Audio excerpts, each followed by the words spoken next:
Nilikuwa katibu wa kundi la wanawake ambao walikuwa wanamuunga mkono Freeman, na katika mazingira yale kila mtu alifanya kazi kwa nafasi yake kuhakikisha mwenyekiti wetu mstaafu anashinda. Sasa ziko ajenda ama hoja mbalimbali zilizosemwa na wenzetu ambao wameamua kutoka kwenye chama wakijitambulisha kwamba wao ni watu waliokuwa wanamuunga mkono Freeman. Wameondoka kwenye chama na wana sababu zao walizozisema. Lakini na sisi tulikuwa tunamuunga mkono Freeman na tupo kwenye chama. Sasa tulitaka tutume message ama tutoe ufafanuzi kidogo kupitia nyinyi waandishi wa habari. Ufafanuzi huu ufikie umma wa Tanzania kwamba hizo hoja zao majibu yapo, kwa sababu na sisi ni miongoni mwa watu ambao walikuwa wanamuunga mkono Freeman. Sasa kuna mambo kama matatu hawa wenzetu wameyasema. Jambo la kwanza wamezungumzia kuhusu ubaguzi. Jambo la pili wamezungumzia kuhusu chama kutoka kwenye misingi ya kuundwa kwake. Jambo la tatu wamezungumzia kuhusu chama kufanya maamuzi bila kushirikisha watu. Sasa kwenye swala la ubaguzi kuna mambo mengi wameyasema. Mimi niseme tu kidogo kwa sababu ni miongoni mwa watu ambao walikuwa wanamuunga Freeman Aikaeli Mbowe. Mimi ni kiongozi wa baraza la wanawake kwa nafasi yangu. Sijawahi kuona kitu kinachoitwa ubaguzi kwetu. Sijawahi kuona kitu kinachoitwa kukosekana kwa upendo. Sijawahi kuona kitu kinachoitwa kuitwa majina tofauti tofauti kama ambavyo Mheshimiwa Catherine Nruge alivyokuwa anasema. Hapa kuna hoja moja ambayo wenzetu wameshindwa pengine kuiweka vizuri ama wanaogopa kuisema. Kinachotokea ama kilichotokea kwa wenzetu ni kitu kilichosababishwa na kiburi chao, ubinafsi na kutokukubaliana na matokeo. Waandishi wa habari wote mnafahamu kwamba hakuna uchaguzi usiokuwa na makundi. Ukishaita uchaguzi lazima kuwe kuna pande mbili. Upande wa kwanza na upande wa pili. Na ukiwa kama mwanasiasa mkongwe, lazima ujue kwenye uchaguzi kuna mambo mawili. Kuna kushinda, kuna kushindwa. Naweza kuwa sijatumia lugha nzuri sana, niseme kuna kura kutosha na kura kutokutosha. Kwa sababu mtu ambaye hakushinda ni mtu ambaye hakushiriki uchaguzi. Ni mtu ambaye aliogopa uchaguzi. Lakini mtu aliyeshiriki uchaguzi hatukuwezi kukuweka kwenye kundi la watu walioshindwa. Kwa hiyo kuna habari ya kura kutokutosha. Na hicho ndicho kilichotokea kwa Freeman Aikaeli Mbowe ambaye sisi tulikuwa tunamuunga mkono, na nyinyi waandishi wa habari mtakuwa mashahidi. Uchaguzi wa chama 2025 ndio uchaguzi pekee uliofanywa katika ubora wa hali ya juu. Kila kitu kilikuwa wazi. Mliona watu walipiga kura, wajumbe walihakikiwa.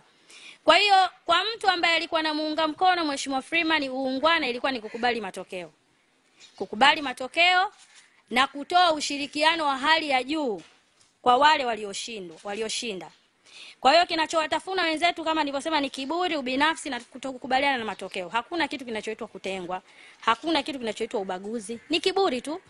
Kwa sababu sisi baraza la wanawake kanda ya Pwani, uchaguzi ulipoisha, tulijua kabisa mgombea wetu kura zake hazikutosha.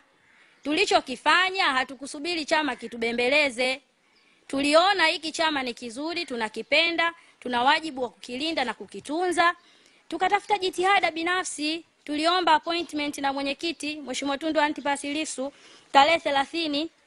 Tulienda tukaonana naye, tukazungumza na tukamwambia mwenyekiti, sisi ni kweli hatukuunga mkono lakini umeshinda. Wewe ni mwenyekiti wetu na tutakupa ushirikiano wa kutosha. Kwa hiyo nimesema niliweke hilo sawa ili muone hiyo dhana ya kubaguliwa, labda dhana ya ubinafsi ni kitu ambacho hakipo katika uhalisia. Kwa sababu kama ni kubaguliwa, mbona sisi hatubaguliwi? Mimi binafsi ni katibu wa baraza la wanawake kanda ya Pwani. Mbona sibaguliwi? Mheshimiwa Boniface Jacob, mwenyekiti wetu wa kanda ya Pwani, mbona habaguliwi? Na viongozi wenzangu hapa nao watapata nafasi ya kuzungumza. Mbona hawabaguliwi? Kwa hiyo nyinyi waandishi wa habari mnapaswa mtusaidie kupeleka hii message kwamba hicho kinachoitwa kubaguliwa ni kwa nini? Ni kwa nini wenzetu wana changamoto ya kutokukubali matokeo? Kwa sababu katika expectation za kawaida unavyoenda kushiriki uchaguzi una expect kushinda. Kitokea umeshindwa, unapaswa kujua kwamba haya ni matokeo, ujipange usonge mbele, kwa sababu kuna chaguzi zingine kwa wakati mwingine. Lakini hao watu waulizeni maswali. Huyo mtu anayelalamika kubaguliwa, nataka nimtolee mfano mtu kama Catherine Ruge. Ana nafasi gani kwenye chama? Yaani ana nafasi gani ya kiuongozi? Kwa sababu kama una nafasi ya kiuongozi, mfano mimi ni katibu baraza la wanawake, majukumu yangu mimi ni mtendaji mkuu wa shughuli za wanawake kwenye baraza langu, kwenye eneo langu. Nani ananizuia? Nani ananizuia? Nani atanibagua? Kwa nataka hili nalo mlielewe. Hao ambao mnaona wengi wao wanalalamika, wengine walikuwa ni wajumbe wa secretariat ya taifa ya chama. Manake sasa hizi ni wanachama wa kawaida. Wanatumia neno maarufu unaitwa wakunja ngumi, right? Ni wakunja ngumi tu kama wakunja ngumi wengine. Sasa unapolalamika unabaguliwa kivipi? Kwa namna ipi? Ni wapi umeshindwa kutimiza majukumu yako? Kwa sababu tunafahamu chaguzi zina maumivu na ni kweli. Lakini katika mazingira tuliyopo haya ya kichama, tunaona tunaelekea kwenye vita. Unasubiri wao wako kazini, wanasema kazini kwetu kuna kazi. Of course, wako watu tunajuana nao, na huu mfano ndo hawa G55 wajumbe secretariat ya zamani wako kazini. Yani haiwezekani unaondoka Chadema leo, Chadema uliyoijenga miaka 20, eti kisa hujapata mapendano kutoka kwa mwenyekiti Lissu. Kweli? Hiyo ni hoja ya msingi kweli? No reform no election ilikuwa ni agenda yao secretariat, kwa sababu wao ndo watendaji wa shughuli za kila siku za chama. Wao ndo wanasema sasa hivi mpango huu hautekelezeki, walivyokuwa wanauleta. Lakini tuachane na hilo, viongozi wenzangu, wanahabari, pamoja na watu mnaotusikiliza sasa hivi. Hivi mkakati wa vita utaweka mbinu zote wazi? Mkakati wa vita, kwa sababu mapambano haya tunayoyafanya ni vita kamili. Hivi utaweka kila kitu wazi au CCM watakuwa wanakaa na kuangalia tu? Kwa sababu kabla hujanyanyua mguu utakuta walishakuja. Kwa hiyo kuna mambo mengine ya utekelezaji wa mkakati wa no reform no election hayajawa displayed. Watu waelewe.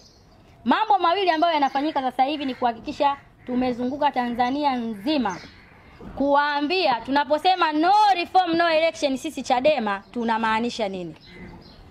Tunaposema no reform no election sisi Chadema, nyinyi wa Tanzania wa kawaida wenye vyama na msiokuwa na vyama, mtapata faida gani Tanzania hii tutakapopata hizo reforms? Haya ndio mambo ya awali tunayoyafanya sasa hivi, kwa sababu tutakupaje mkakati wa kitu ambacho wewe ukielewi?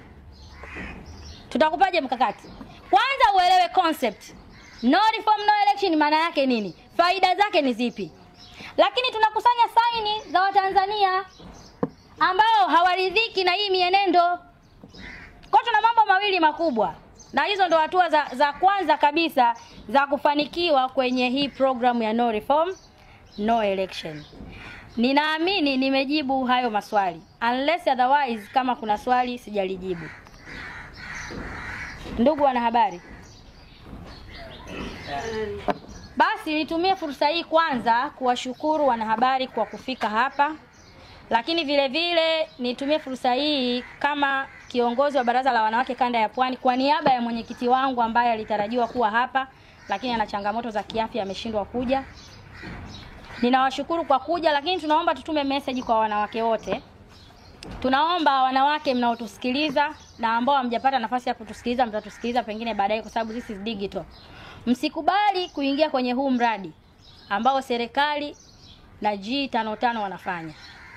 Wanataka wawaingize kwenye uchaguzi kwa faida zao binafsi.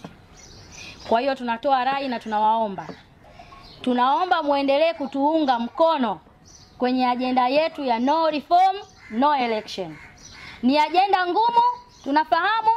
Ni agenda ambayo ilitakiwa kufanyika miaka 10 iliyopita, lakini Lissu ameamua kubeba wajibu kuongoza mapambano haya ambayo ni magumu, mpaka mnaona kuna wengine wameshakimbia. Wanajua kabisa hii agenda utekelezaji wake ni mgumu, lakini sio haiwezekani. Kwa sababu ingekuwa rahisi, ingekuwa nyepesi. Mbowe amekuepo miaka 21, alijaribu. Alithubutu. Sana sana tulikuwa tunakifanya ni kujaribu kunegotiate. Tunajaribu kuzungumza tuone wenzetu watatuelewa, wenzetu labda watatumia hekima fulani. Lakini tunaona ni uhuni mtupu. Hatuwezi kuendelea na hiyo michezo. Hekima tulioitumia imefika kiwango cha mwisho kabisa. Sasa ni utekelezaji. Ni utekelezaji wa mambo ambayo tumekuwa tunayalalamikia every time. Kwa hiyo tunawashukuru sana kina mama, tunaomba mkiunge chama chetu mkono. Asanteni kwa kunisikiliza na karibuni tena.